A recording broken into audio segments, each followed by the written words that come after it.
Hello and welcome to this episode of White House Tales from the Superyacht Laundry. I'm here with Rosie, Mira. How are you doing? I'm great, thank you, Cherise. Lovely to be here. Oh, you don't look as stressed as me. Thank you for coming to our No Emergency podcast set up. Little mix up for listeners. Double booked. Well, actually, the venue that we previously booked forgot that it was closed on a Monday. Because obviously that's really difficult to remember. But anyway, we're here. Just to give a little bit of a backstory to everybody. So I first spoke to Rosie at the very first Pearls of Wisdom event at the Limewood in the New Forest. You were one of our guests and you were willing to come on and talk to us. It was a little while ago now. It was. I can't believe it. It was back in 2021. Yeah, 2021, and it was a great day. But when we were, the whole purpose of that event was to talk about finance, because it had been I've kind of realised that we were all making very similar mistakes when it came to finance, and with my background. And we wanted to get to the bottom of it. So you agreed to come on and be interviewed. I've literally just watched your interview as well. I did. Oh my goodness. I'm intrigued to see what's on there. Well, you did say some pretty interesting things. So we'll touch base on your finance interview a bit later on. Great. To see whether you've actually done any of this. I look forward to that. But, to fill people in, so obviously, what were you doing before yachting, and then how did you find Superyacht? Yeah. Okay. So prior to joining yachting, I worked in the hospitality industry. Pretty much been somehow connected to hospitality since about the age of 13. Sort of started with a waitressing and washing up job in my local pub. And then after school, I went to college and studied tourism and events management. And then sort of ended up working in hotels and sort of more specifically into venues and events management. I moved to London because I'd grown up in the countryside and really needed to get out and kind of. I suppose events in the big city are slightly different in the country. Exactly. So so I lived in London for about 10 years. I went on to work for a restaurant group, big restaurant group in London. They actually had one restaurant when I joined, and I was able to kind of be a part of the growth. I was the head of marketing and PR, and we opened a series of amazing restaurants in London and then further afield into Manchester, Edinburgh, and into the US as well. And they continued their growth and expansion, which is great to see. I was with them for about 9 years. And yeah, like I said, they're an amazing company to work for. They really focused on culture and on people. And, really before that was a box just to be ticked by businesses. They really, really embodied that and won quite a lot of awards for it. They're one of the Sunday Times best companies to work for. And so like they're amazing. You're living your best life, and you still weren't happy? No, I was really happy, really, really happy. But I had been with them for 9 years and I was sort of getting, I guess, a little bit of itchy feet in terms of wanting to have a bit more freedom and flexibility to travel. So I ended up taking a bit of time, ended up leaving and taking a bit of time out. I went over, I've got family over in Greece, so I spent some time over there and it was philosophical. Spending time in Greece. 30 hours for me, one time. Yeah, it sounds a lot more. It sounds really nice when you put it like that. But it was really, really lovely, and that was really where I found out about the yachting industry. Like food and turning up. Yeah, exactly. And spending time at marinas. I was staying very close by to Marina Zaya in Athens, or just outside Athens. And that was really where I started to learn more. I hadn't been aware of the yachting industry previously. and I would have joined, 10 years prior. But everything happens for a reason. Better than never, they say. And so, yeah, I sort of did all of my research and came back to the UK, did my courses. That was sort of in the November, December time. And yeah, and then I headed out to Antibes the following January. Antibes. I do quite like the fact that you're a port side as well. Yeah, you know, exactly. Yeah. it's come up in conversation a number of times, but yeah, no, it makes me feel more comfortable to be around. The right side. Love that. So obviously, when you're up in Antibes, how did you feel? You remember how? Because you wouldn't have been a maturer individual like myself. Yeah, absolutely. So to be honest, I was just really excited, but I had done my research and I was aware that, I was on the more mature side of people entering the industry. So I definitely kind of kept that in mind. I think because, I'd had a really responsible job prior, whereas I've been leading a big team across multiple sites. And I think it was really, really important coming in to kind of be really prepared and open to start at the bottom, with an ambition to work my way up through the ranks, but to really know my place. Also to be really aware that most likely my chief stews were going to be younger than I was probably. It's a big thing, isn't it? Respectful of that as well. And I actually love that about the industry. It's not about your age. It's not about your background. It's about your experience and what you've achieved in the industry itself. And yeah, I really admire that. Yeah, I suppose it is a place, it does have, if you want to get on, I think it's one of those industries. If you're determined and you work hard, you can get on. But it also, like you said, it gives opportunity to maybe progress faster as long as you show obviously aptitude and you can handle it. Yeah, I was aware of that straight up. Although saying that my first boat, I was younger than my chief stew, but yeah, it's a mature thing to take a hit like that because that's a big ego. You were like flying high in London, like you said, multiple sites, tons of responsibilities, going back down to the bottom. Did you ever worry that you were making a mistake because you've given up quite a bit? No, I didn't actually. And it was really nice, although obviously I knew it wasn't my plan forever, to I definitely wanted to work my way up. It actually was really nice to take away that responsibility that comes with being a leader for a short period of time. You're obviously responsible to your team and you're responsible to the captain, but it was actually really nice just to focus on learning the job and learning the industry, to be honest. It was a sense of freedom in some ways. You release the shackles of responsibility. I can just have fun again. So in London, obviously, when you're, it's a high pressure environment. So you're top of your game, you work really hard. You said there is a freedom of coming back down, not having that. Because it's a fast pace in London as well. It was, yeah.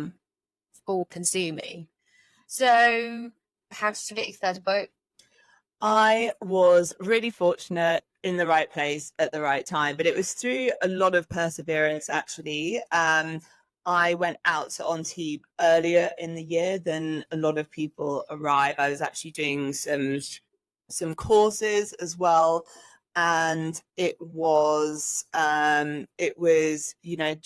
just really fortuitous. I was applying for all the jobs. I registered with all the agencies, and that was where really I started to learn and understand the power and the positivity around like network and community within yachting. I mean, that's grown even more so, especially with groups like Pearls, which are fantastic.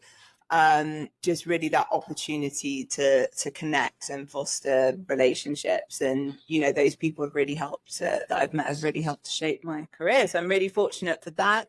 But yeah, I applied for the role online, and yeah, I was lucky enough to be selected, and the timing was really fortuitous because it was just before the pandemic sort of really hit, and just before lockdown began. So I made it to Italy to join my new boat just before.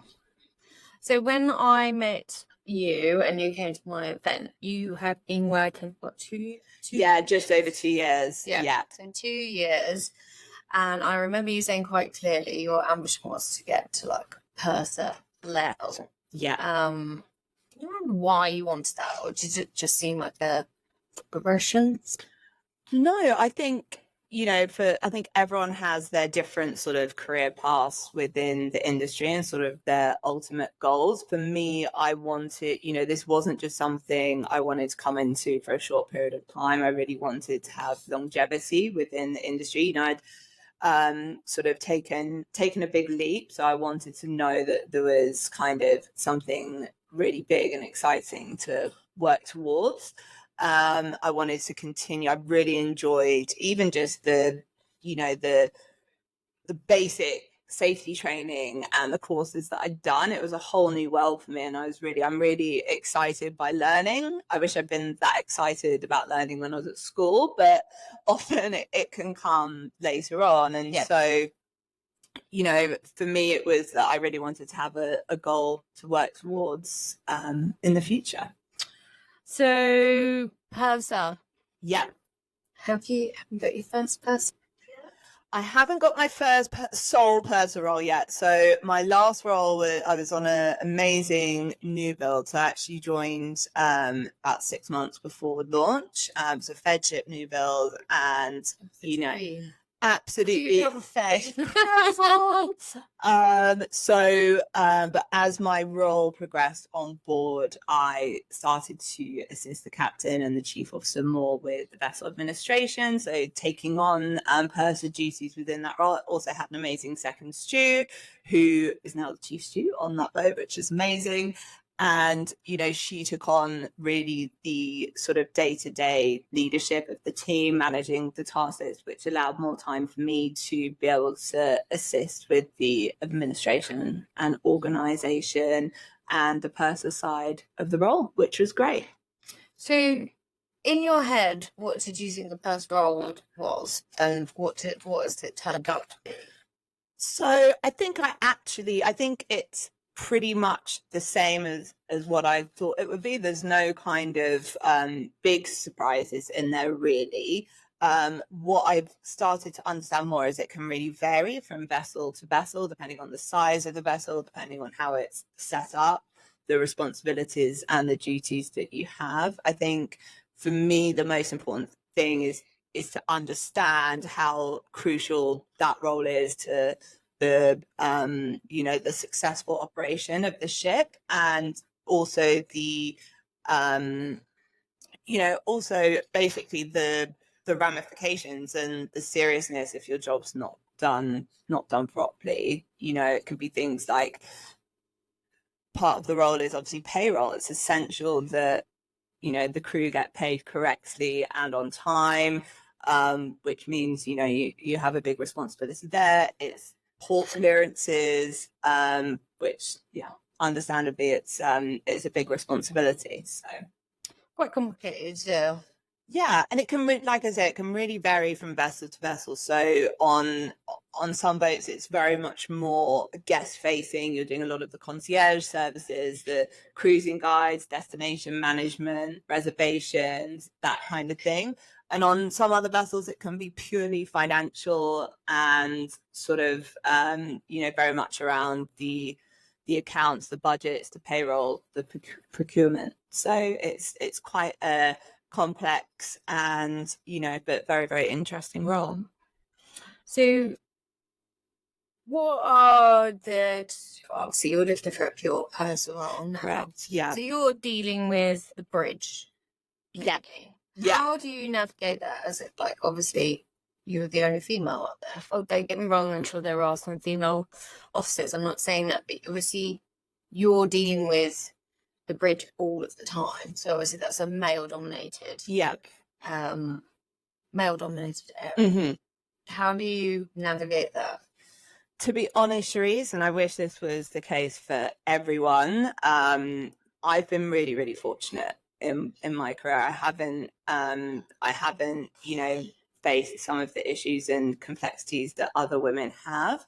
I think I probably built that resilience from my previous land life. Actually, the hospitality industry was very male dominated when I was in there.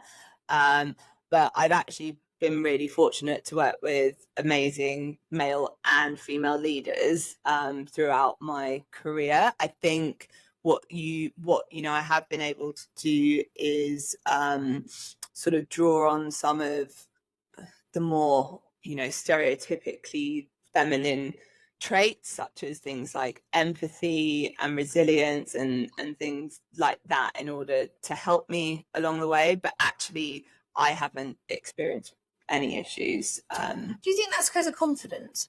Because you've had, do you know what I mean? Like, you're coming in from like land-based roles, Mhm. it's a responsibility. Not being funny or anything, you could probably do the job with your eyes closed once you understood it. Do you know what I mean? It's not a lot of pressure. Do you know what I mean? So you've got a lot of skills to rely on straight out the gate. Whereas if, say, for instance, you join the industry at 18, you're learning that on the job. Yeah, I think I think. Oh well, thank you. I really appreciate that. But actually, for me personally, that hasn't always been the case. I've certainly faced crises of confidence along the way. It's certainly There's certainly been a lot of challenging times, but I've been able to lean on things like, obviously, amazing family and friends at home, but also connections within industry, amazing groups and supports, such as people like the crew coach, mentors, pearls, connection, community. Those things have definitely helped me. But I also look to other industries to try and help me to sort of solve problems, as well as I look at leaders within other industries to kind of draw on their experiences too. That's really good. I mean, so, well, I was just going to ask you about communication between crew and guests. Yeah. Like that. Obviously, the odd point is because of the communities that are out there, it is possible to reach out like that. 100%. And one thing I've just done recently is just been on the Lost and Found crew ski trip, and I got to meet 15 people that I'd never met previously, and had the most incredible holiday. But it is that feeling of connection, and because I've been off board, I left my last role at the end of November. And I've really missed that collaboration and that community, and in a way, you can feel a little bit isolated when you come back to spending a longer time on land, which I know is the catalyst for you starting Pearls in the first place. And even things like when I met you and some of the ladies and gents actually for lunch a couple of months ago, it just really invigorated me, being able to spend that time and chat with you and connect. So it's a weird feeling, isn't it? It is, definitely. Like, had a taste of like coming out. Yeah. So you're going to go back in. But yeah, it's it's real. Yeah. It's real. It's isolating, but also you've experienced firsthand what it feels like with you're back with your, how do you say, tribe or crew, whatever. But when you're back with individuals from the industry, there's something about it. It's so special. And honestly, I mean, I'd never met any of these people that I went skiing with, and it really just made me feel that wonderful connection and togetherness, but also the diversity within the industry. I know we've all got a long way to go. Every business does, every industry does, in terms of diversity, but just to meet people from so many different places, different backgrounds, different roles on board, that was really exciting. So could you give me maybe a high and a low from your yachting so far? Yeah, absolutely. So I would say low points, not really one kind of specific moment, but at times, and luckily not very often, but feeling of isolation at times, whether that be sort of professionally, personally, the being away from, your very close people at times. And then I would say on the flip side of that, the exact opposite in terms of the togetherness that I felt within yachting. For example, the opportunities that's opened and amazing experiences. I went out to Zimbabwe 2 years ago for my chief stew's wedding, which was just incredible. Which I never would have done that previously, and so many other stories of connections and trips and moments that I'm incredibly grateful for. It does open. I think it opens the world up. You do get to connect with some people that on land at least. Yeah, there was just no way you would have crossed paths. Yeah.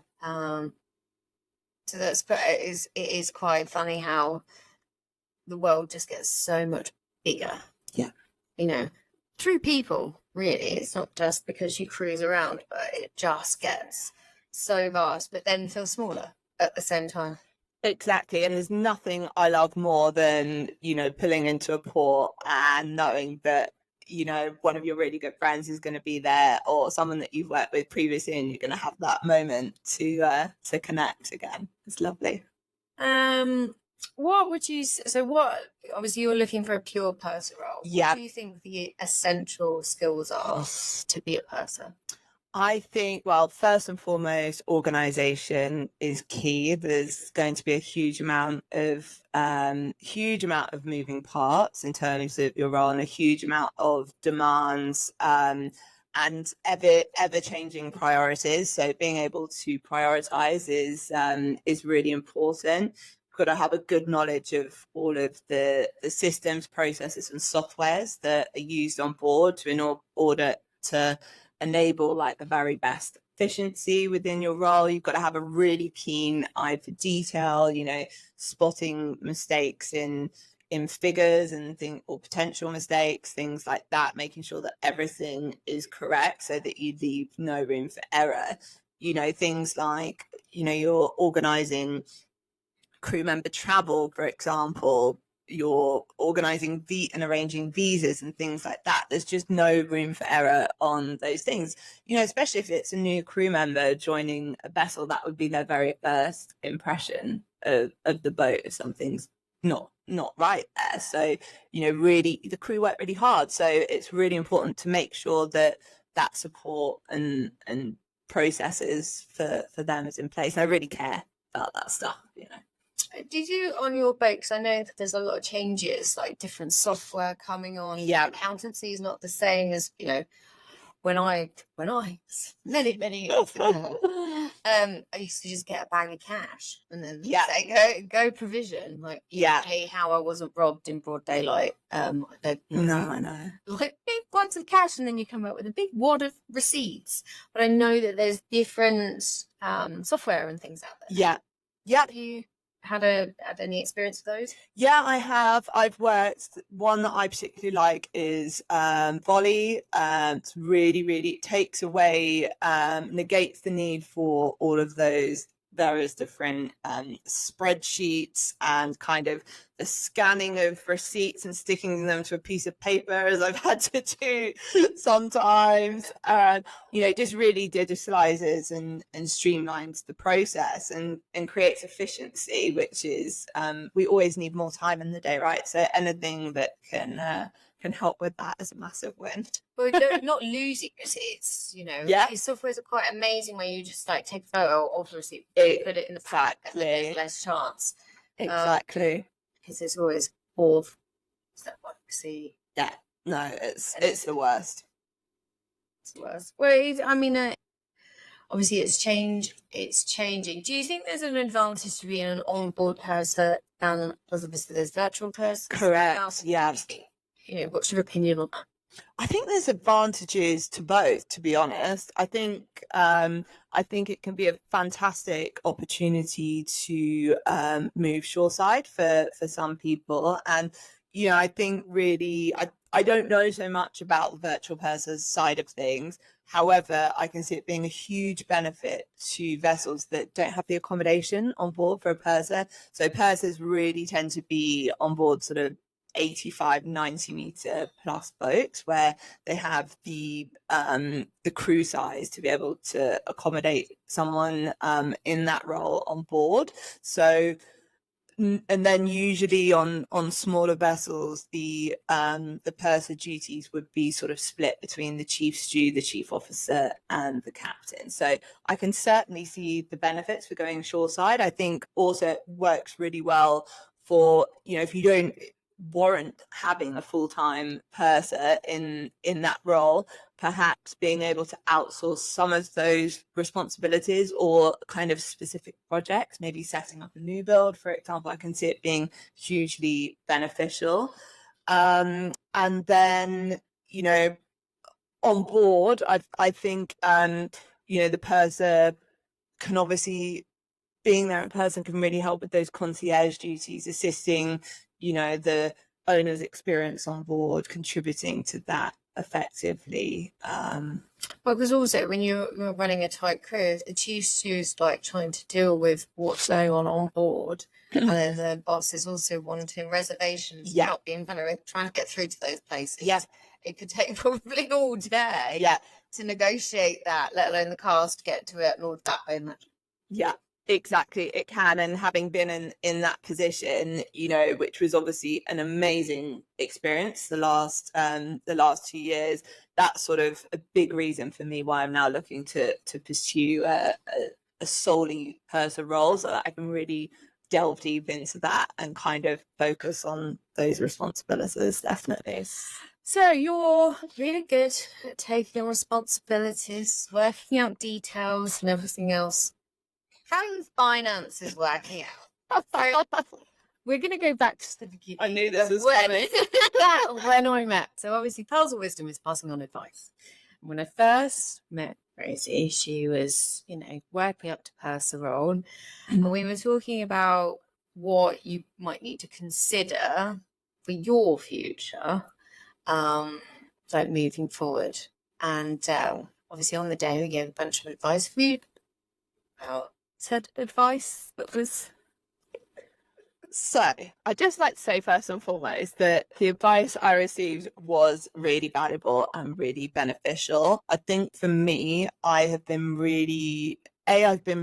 exceptionally busy in that role. Nothing could have prepared me for the complexities and challenges involved in a new build vessel. So really that has been all consuming for me, both personally and professionally for the last 2 years. However, what I have been doing is working really hard to save over that time, and just really thinking about where I want to make that investment. I think I've perhaps had a little bit of nervousness around sort of putting finances into something. I think it made me laugh. Interview and you're like, well, I've been doing it for 2 years, but I'm just going to wait to see. Yeah. So you're still trying to predict the future. I know, I'm really cautious. It's so funny because I'm really not overly cautious in a lot of areas of life, but some I am. And, you know, I think for me, I've also been thinking about where I want to be and to settle and locate myself outside of work. We get paid in various different currencies on board. So I've been thinking about which of my 3 savings accounts I want to sort of leave my savings. It's sort of been a lot of transition and a lot of movement, but I'm very much hoping that I'll be in a rotational position in my next role. And so, you know, that will allow me some more time to really think about where I'm putting down roots next and, you know, make some really hopefully sensible decisions for my So rotation finances. is the goal. Yeah, rotation is the goal, although, you know, I'm not going to discount opportunities because they don't offer rotation right now. But one thing I've really have learned especially over the last sort of 6 months or so, is that need for downtime in order to be able to perform at your best when you're on board. So if not rotation, then certainly must be structured leave for me. I want to be able to embrace a life outside of work. Well, as well. because, you know, how, you know, obviously, what's your exit? What are you thinking? Do you know what, Charisse, to be quite honest, and you know, you might not agree with me here, but I don't have one because I don't really want to leave the industry. Like I'm currently, as it is right now, I'm really, really happy in the industry. And if I can get a rotational position, then, you know, I would be really, really set up. However, I do know that it is important to be thinking about the future. And so I think I've been working on a few little projects actually while I've been having some downtime over the last few months. And, you know, I think for me, we're like so many other the fantastic entrepreneurs that have come out of yachting. I think that would be my path forward down the line if I was to leave the industry. But I think I would want to try and stay connected as best I can. Well, it is a fun industry. Yeah. You know, you want to stay. Yeah. But you are, you know, like all of us on the exit, you're going to have to juggle a relationship, where you want to live, maybe children, and then entrepreneurship. Yeah. All at the same time. It's a lot. Do you feel, is that why you don't want to think about it so much? Oh my goodness. So I'm trying to get to, like, and I don't mean this like that you're an isolated incident. No. Because I've spoken to hundreds of course of women now. And because there are so many moving parts to leaving, it's not with a bury your head in the sand, but it's like, it's such a big thing. And obviously you're already also trying to push your career. Is it kind of brain overload? Like, what do you think it? I think it can be. I think that, to be honest, for the last 4.5 years, I've been so focused on getting into the industry that I'm not quite ready to think about getting out of it, if that makes sense. However, I'm starting to see more and more and hear more and more conversations about sort of life after yachting. And really, since the beginning of this year, I've started to think about that. There's some, again, amazing networks out there, such as Pearl, such as Sisterhood by Michelle. Like, there's some fantastic people out there that can help you to kind of figure out that path and, you know, figure out the way forward. So a bit like my future investments, it's something that is, you know, definitely on my mind, but I haven't quite figured out what that looks like yet. It's a big decision. It is. It is a big decision. And like I said, there's lots of, you know, when the past, there is lots of positives. You know, I think you're going to be, by the time you want to leave, the amount of stories and information, especially from like what we're doing, will give you confidence. Yeah. You know? The only things I can't help with is relationships and children. You know, that's goals. I mean, we're going to cover that in a different episode, the gamble of leaving children later, which, you know, it's unfortunate that all women, especially Aussies, has to take. We want it all. We want to travel. I think, you're, like you said, I can really relate to the fact that when you find it later. So I did get in until like 29. Yeah. And by the time I met my then-to-be husband, I was 30. So I was like, I could just stay. I could stay a bit longer. Totally get that. But yeah, you have to have your eyes open. Yeah, you do. So 5 years from now, where are we meeting? What's going on with you? Oh my goodness, I hope we're in Palma again, like we were a couple of days ago. Yeah, that was fab, going out for the boat show again, sort of staying connected. Really great thing. Do you think on or off board? Oh, I really don't know in 5 years. If I look at where my journey's taken me the last 5, I wouldn't have believed it. I would like to be. I've decided and I hope this is the case because this is now on the, it's now recorded, and I'd really like to be living in the sunshine somewhere, and I really think that could be Palma. So I'd like to have a base there and kind of be settled. Why would you not want to be here? Like, all of this glorious rain we've had, like, literally since you left your boat, it's been the wettest winter. I don't know why you'd want to go live in Palma. Exactly, and this is the first UK winter that I've done, having done 2 winters in the Netherlands as well. Like, this was quite intense. So yeah, I'm ready to get back in the sunshine. So I think, to me, you know, hopefully I'm still working on board as a person, or perhaps working on one of my other projects that I'm considering at the moment, but just kind of, just happy and settled, and, hopefully enjoying life. But I think we will have to check in again, see how it's all going. Yeah.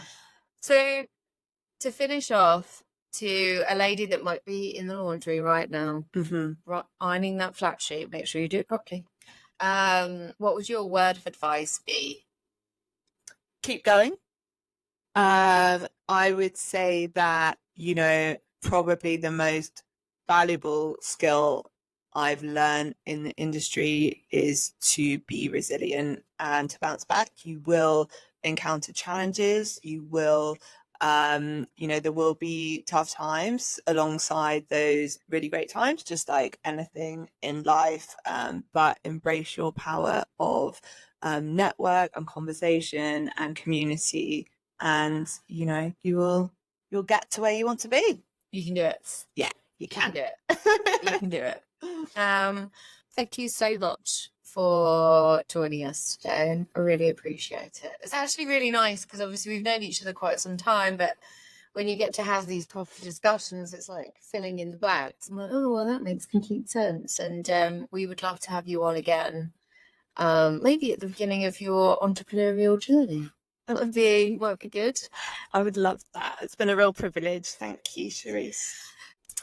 So thank you for joining us on this episode of Why Pals Tales from the Superyacht Laundry. If you enjoyed the conversation we had today and you want to carry the conversation on a little bit longer, we have our Thursday night lives, which is on our community app, and all of the guidance and advice for anything that challenges you might be facing on board at the moment is in there.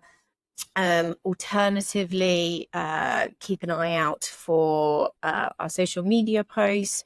If you have any problems, or you have any challenges, please join us. Failing that, we'll see you next episode. Thanks very much. Thanks, Charisse.